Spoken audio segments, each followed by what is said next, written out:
નમસ્કાર દોસ્તો, dB speaks YouTube ચેનલમાં હું દક્ષેશ શાહ આપ સૌનું સ્વાગત કરું છું. દોસ્તો, અમે આ ચેનલ પર ગુજરાતનો અને ખાસ કરીને ભૂલાઈ ગયેલા ઇતિહાસ પર વિડીયો બનાવીએ છીએ. આ પરંપરામાં આજના વિડીયોમાં જાણીશું સૌરાષ્ટ્રના પ્રથમ સ્વાતંત્ર્ય સેનાની વિશે, જેમણે અંગ્રેજ સત્તા સામે બંડ પોકાર્યું અને જીવનના અંતિમ શ્વાસ સુધી અંગ્રેજી હુકુમતનો સ્વીકાર ન કર્યો. દોસ્તો, 19મી સદીની શરૂઆત સુધી સૌરાષ્ટ્રના દ્વારકા અને ઓખા મંડળમાં વાઘેરો સ્વાયત્ત સત્તા ધરાવતા હતા. આ તરફ ગુજરાતમાં ધીમે ધીમે અંગ્રેજોનો પગ પેસારો થઈ ચૂક્યો હતો. વાઘેરો અંગ્રેજોને પોતાના દુશ્મન સમજતા હતા. એકવાર વાઘેરોએ એક અંગ્રેજી જહાજ પર હુમલો કરી લૂંટી અને આગ લગાવી દીધી. આ જહાજ પર એક અંગ્રેજી દંપતી સફર કરી રહ્યું હતું. આગ લાગવાથી એ દંપતી જહાજ પરથી દરિયામાં કૂદી ગયું અને ડૂબી જવાથી એમનું મૃત્યુ થયું. આ બાબતને ધ્યાનમાં લઈ અંગ્રેજ સેનાએ 1817માં હુમલો કરી વાઘેરોના પ્રદેશો દ્વારકા, બેટ અને ઓખા મંડળને કબજે કરી ગાયકવાડને સોંપી દીધા. ત્યાર પછી પોતાના આ પ્રદેશોને પાછા મેળવવા વાઘેરો ગાયકવાડ અને બ્રિટિશ સરકાર સામે લડી રહ્યા હતા. પરંતુ 1857માં ભારતમાં અંગ્રેજી શાસનને જડમૂળથી ઉખેડી નાખવા માટે વિપ્લવની શરૂઆત થઈ. આ સમાચાર વાઘેરોના નેતા જોધા માણેકને મળતા એમણે પોતાના ભત્રીજા મુળુ માણેક સાથે મળીને વાઘેરોના 200 ગામમાંથી ચુનંદા લડાયકોને ભેગા કરવા માટે કહેણ મોકલ્યું.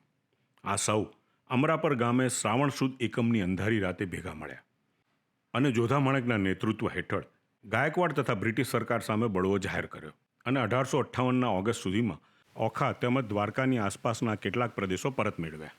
ઓગસ્ટ 1859 સુધીમાં ઓખા, બેટ તથા દ્વારકાનો પણ કબજો પરત મેળવી લીધો અને ઓખા મંડળમાંથી ગાયકવાડ અને બ્રિટિશ શાસનને હટાવી દીધું. આ તરફ ગાયકવાડે ઓખા મંડળ અને દ્વારકાના પ્રદેશો પાછા મેળવવા લશ્કર સહાયની માંગણી કરી. એટલે અંગ્રેજોએ પોતાના સેના કર્નલ ડોનોવલના નેતૃત્વ હેઠળ ગાયકવાડી સેના સાથે ઓક્ટોબર 1859માં બેટ પર દરિયાઈ માર્ગે આક્રમણ કર્યા. આ યુદ્ધમાં અંગ્રેજોએ ભારે તોપોથી ગોળાબારી કરી અને હુમલો કર્યો, જેના માટે વાઘેરો તૈયાર નહોતા. આથી વાઘેરો બેટ છોડીને દ્વારકા જતા રહ્યા. વાઘેરોના બેટમાંથી નીકળી ગયા બાદ ડોનોવાનની સેનાએ બેટના કિલ્લાને તથા મંદિરોને તોડી પાડ્યા અને ત્યાંનું 4 લાખનું ઝવેરાત લૂંટ્યું અને વાઘેરોનો પીછો પકડી ડોનોવાનની સેનાએ દ્વારકા પર હુમલો કર્યો. દ્વારકામાં મુળુ માણેક અને સાથીઓએ થોડા દિવસ કિલ્લાનું રક્ષણ કર્યું, પણ અંતે બ્રિટિશ સેનાએ દ્વારકામાં પ્રવેશ કર્યો. દ્વારકામાં બંને વચ્ચે ભીષણ યુદ્ધ થયું, જેમાં મુળુ માણેકનો પરાજય થતાં તેઓ બરડાના જંગલમાં છુપાઈ ગયા.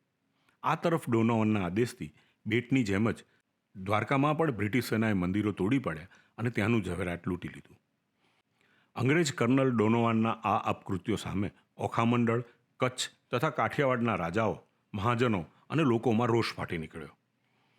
જેના પગલે અંગ્રેજ સરકારના સચિવ એન્ડરસને 22મી સપ્ટેમ્બર 1959ના રોજ કચ્છના ઉપ પોલિટિકલ એજન્ટને એક પત્ર લખ્યો અને પત્રમાં જણાવ્યું કે સરકાર વતી રાજાઓ, મહાજનો અને લોકો સમક્ષ ડોનોવાનના આ કૃત્ય પ્રત્યે દિલગીરી વ્યક્ત કરવી અને તાત્કાલિક મંદિરનું પુનઃસ્થાપન કરી લોકોની મિલકત અને ઝવેરાત પરત કરવાનો આદેશ આપ્યો. ત્યારબાદ 1861માં મહારાજા ખંડેરાવ અને અંગ્રેજો દ્વારા દ્વારકાધીશ મંદિરનું નવીનીકરણ કરવામાં આવ્યું. આ તરફ બરડાના જંગલમાં છુપાયેલા જોધા માણેક તથા મુળુ માણેક દ્વારા ગેરીલા પદ્ધતિથી અંગ્રેજો પર હુમલા કરવામાં આવતા, જેથી અંગ્રેજોએ એમને પકડવા નવાનગરના જાડેજા અને પોરબંદરના જેઠવાઓને જણાવ્યું. એ લોકોએ જોધા માણેક તથા મુળુ માણેકને હથિયાર હેઠા મૂકી ગાયકવાડ અને અંગ્રેજો સાથે સંધિ કરી લેવા સમજાવ્યા, પરંતુ જોધા માણેક કોઈ પણ સંજોગોમાં હથિયાર હેઠા મૂકવા તૈયાર નહોતા. એ લોકો મૃત્યુ પર્યંત લડી લેવા માંગતા હતા. અંતે બરડાના જંગલોને ત્રણેય બાજુથી ઘેરી લેવામાં આવ્યા. એક તરફ નવાનગરની સેના, બીજી તરફ પોરબંદરની સેના અને ત્રીજી તરફ ગાયકવાડી અને અંગ્રેજી સેના. વાઘેરો જોધા અને મુળુ માણેકની નેતાગીરી હેઠળ બહાદુરીપૂર્વક લડ્યા. આ તરફ તોપો દ્વારા તેમના પર ગોળાબારી કરવામાં આવી, જેમાંના કેટલાક ગોળાઓ તળાવમાં પડ્યા, જેથી પાણી દૂષિત થઈ ગયું. જોધા માણેકે વિચાર્યું કે હવે અહીં રહી ના શકાય, એથી એ લોકો ત્યાંથી ભાગી નીકળ્યા અને નક્કી કર્યું કે હવે છુપાઈને નથી રહેવું અને ભારવટો ખેલવું છે. માટે જોધા માણેકે મુળુ માણેકના ભાઈ દેવા માણેકને ગોંડલ અને જામનગર સામે, પોતે ગીરમાં ગાયકવાડ સામે અને અન્ય સાથીઓને ઓખામાં બહારવટો ખેલવા મોકલ્યા. જોકે આ દરમિયાન જોધા માણેકનું બીમારીના કારણે અવસાન થયું અને વાઘેરોનું દળ પણ ઓછું થઈ ગયું હતું. અંગ્રેજોએ મુળુ માણેકને અભયદાન અને તેમની તમામ જમીનો પાછી આપવાનું વચન આપીને તેમને આત્મસમર્પણ કરવા જણાવ્યું. મૂળુ માણકે વિચાર્યું કે આપણે તો આપણી જમીનો માટે લડ્યા છીએ અને જો પાછી મળતી હોય તો આત્મસમર્પણ કરવામાં કોઈ વાંધો નથી, અને એમણે અંગ્રેજોને આત્મસમર્પણ કર્યું. અંગ્રેજી અદાલતે મૂળુ માણેક અને બીજા વાઘેરો સામે ખટલો ચલાવ્યો અને મૂળુ માણેકને 14 વર્ષની, એમના પિતા બાપુ માણેકને 7 વર્ષની તેમજ અન્ય સાથીદારોને 5-5 વર્ષની સજા ફરમાવી અને આ તમામને વડોદરાની જેલમાં મોકલી આપવામાં આવ્યા. પરંતુ તેમને સજા કર્યા બાદ અંગ્રેજોએ તેમનું વચન પાળ્યું નહીં, એટલે મૂળુ માણેક અને એના સાથીઓ 1865માં વડોદરાની જેલ તોડીને ભાગી નીકળ્યા. મૂળુબા જેલ તોડીને બરડામાં આવી ગયા અને સૌપ્રથમ એમણે પોતાના જૂના સાથીઓને ભેગા કર્યા અને અંગ્રેજો અને તેમના સહાયક રાજાઓ સામે બહારવટે ચડ્યા. બહારવટે ચડીને સૌપ્રથમ માધવપુરમાં માધવરાયના દર્શન કરી બહારવટાની શરૂઆત કરી.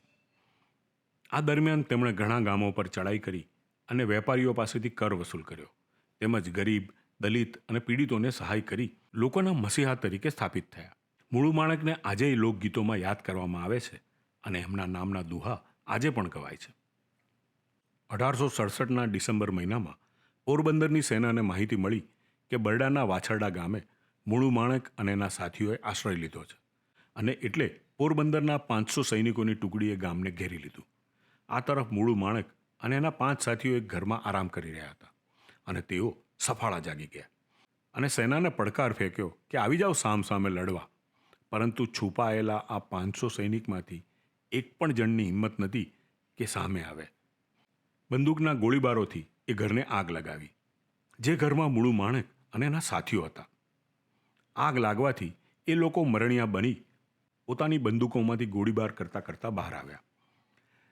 પોરબંદરની સેના દ્વારા પણ સામે ગોળીબાર કરવામાં આવ્યો અને દોસ્તો, આ અથડામણમાં આ બહાદુર સ્વતંત્રના જંગના લડાયકો શહીદ થયા.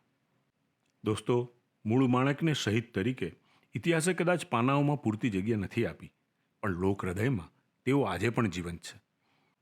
તેમને આજે પણ સૌરાષ્ટ્રના પ્રથમ શહીદ, સ્વતંત્રતા સેનાની તરીકે માન આપવામાં આવે છે. દોસ્તો, તો આ વિડીયો અહીં પૂર્ણ કરીએ. ખાસ જણાવવાનું કે આ વિડીયોમાં જે ઇતિહાસ રજૂ કરવામાં આવ્યો તેમાં ભારતીય વિદ્યા શોધ ભવનના પુસ્તક અને શ્રી ઝવેરચંદ મેઘાણી લિખિત સોરઠી બહારવટિયા ભાગ બીજાનો આધાર લેવામાં આવ્યો છે. જો દોસ્તો આ વિડીયો આપને ગમ્યો હોય તો વિડીયોને લાઇક, હાઇક અને મિત્રો સાથે શેર કરવા વિનંતી. અને જો આપે અમારી ચેનલ હજી સુધી સબસ્ક્રાઇબ નથી કરી તો આજે જ ડીબી સ્પીક્સ યુટ્યુબ ચેનલને સબસ્ક્રાઇબ કરી લેજો. આપણે ફરીવાર આવા જ કોઈ વિડીયોને લઈને મળીશું. આભાર.